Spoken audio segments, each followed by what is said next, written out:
Bonjour à toutes et bonjour à tous. Dans cette vidéo aujourd'hui, nous allons parler du coup droit coupé. Lorsque nous sommes en fond de piste sur le terrain, parce que parler du coup droit coupé lorsque nous sommes au filet, ça reviendrait à réaliser une volée. Donc en fait, la plupart du temps, vous aurez des coups droits coupés à réaliser lorsque vous serez proche du filet. Mais nous allons nous intéresser aujourd'hui sur la partie fond de piste.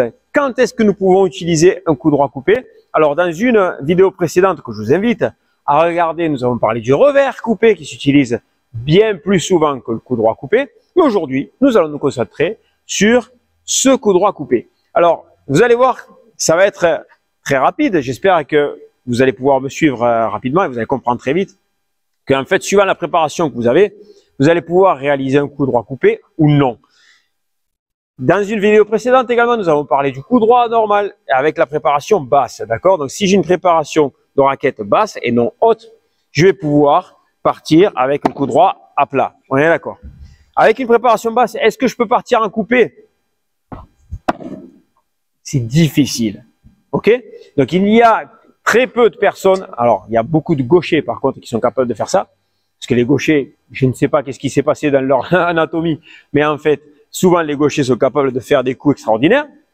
Mais la plupart des gens, vous allez voir qu'avec une préparation basse, arriver à passer sous la balle, c'est assez compliqué. Il va falloir donc, pour notre coup droit coupé, si nous sommes quelqu'un qui fait partie de 90% de la population, passer avec une préparation haute. D'accord? Donc, j'ai ma balle qui arrive et là, ici, je vais pouvoir passer dessous. D'accord? Préparation haute et là, je peux passer dessous. Je vais aller de l'autre côté de la piste. Voilà. Et là, j'ai même trouvé la grille. D'accord? Donc, en fait, avec une préparation haute, je vais pouvoir passer sous ma balle et la caresser pour pouvoir trouver des zones un peu plus compliquées sur la piste. Ok? Donc ça, c'est la première chose que j'aimerais que vous compreniez. Donc, on va repartir avec les explications. Je suis un joueur débutant, d'accord? Est-ce que c'est intéressant pour moi de travailler le coup droit coupé? Si je l'ai naturellement, les balles rentrent, il n'y a aucun problème, je peux l'utiliser. Si je n'y arrive pas, je vais commencer avec coup droit à plat, en jouant dans ma diagonale, et petit à petit, peut-être, je peux me permettre de passer dessous pour travailler le coup droit coupé. Alors là, ce que je viens de vous présenter, c'est un coup droit coupé à vitesse lente, ce qui viendrait un peu plus tard dans mon apprentissage paddle. La première chose à faire pour comprendre à quel moment et comment jouer un coup droit coupé serait des balles hautes proposées par nos adversaires. C'est-à-dire, la balle, elle est relevée et elle va retomber, admettons, ici. D'accord?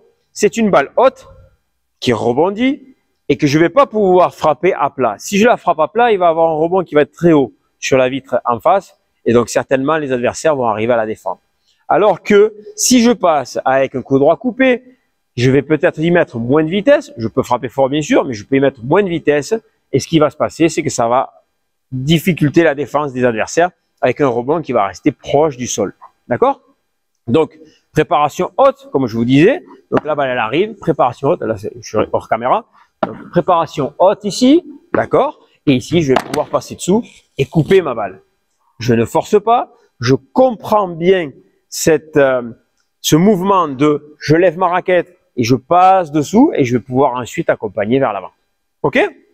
Donc, ça, c'est la chose la plus importante à comprendre.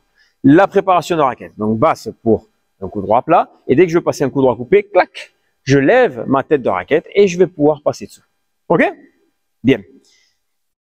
Dernier point que je voulais voir avec vous, c'est la sortie de vitre. Donc, si j'ai une sortie de vitre qui est basse, est-ce que je peux passer dessous? Peut-être, mais c'est vraiment très compliqué. Il va falloir que je lève ma tête de raquette et que je vienne dessous. C'est vraiment quelque chose qui est très difficile à négocier. Ok? Donc, ces balles qui sont basses, ici, j'ai plus intérêt à avoir une tête de raquette basse, d'accord? Et je vais pouvoir la sortir plus facilement. On est d'accord? Par contre, dès que je vais avoir une balle qui va être un peu plus haute, ok? Donc ici, je vais pouvoir lever ma tête de raquette et passer dessous. Alors, cette sortie de vitre ici, que je vais pouvoir couper, je pourrais aller chercher les lobes, d'accord? Donc ici, j'ai ma tête de raquette en haut et ici, je peux aller chercher un lobe. D'accord? Je lève ici et je lève là. D'accord? Donc ça, c'est pour le coup à couper. Et enfin, je vais avoir donc la bajada, d'accord, ici, et ici ça va être assez simple pour moi de chercher le coup droit coupé. Ok?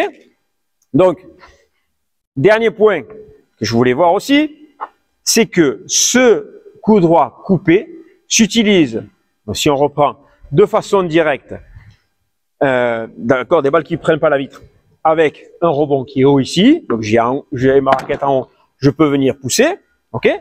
On l'a de façon plus lente lorsque la balle arrive ici, donc je vais pouvoir chercher de façon coupée des angles d'un côté, de l'autre à vitesse lente.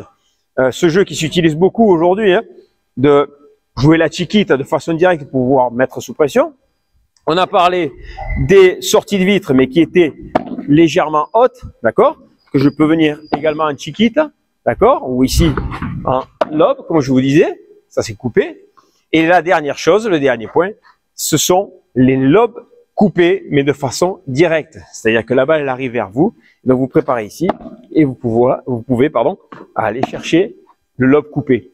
Ça c'est intéressant, ce lobe-là, parce que si vous avez de la maîtrise, en fait, votre balle coupée va rester collée proche de la vitre de fond, ce qui rend la défense compliquée des adversaires et vous allez pouvoir monter au filet.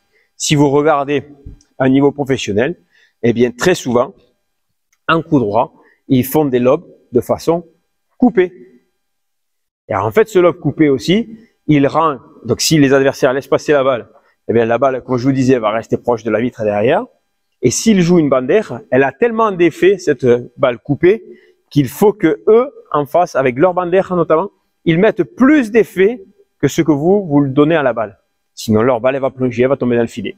Donc, ce qui fait que tout ceci rend les choses beaucoup plus compliquées qu'un lob à plat, notamment. Ok? Donc, si vous avez l'occasion, essayez d'utiliser le coup droit coupé. Petit à petit, vous l'insérez dans votre jeu, suivant les coups avec lesquels vous êtes à l'aise. Et vous allez pouvoir proposer quelque chose de différent et de perturbant à tous vos adversaires. Ça n'est tout pour aujourd'hui. On se retrouve très vite et très bientôt dans une prochaine vidéo. Salut!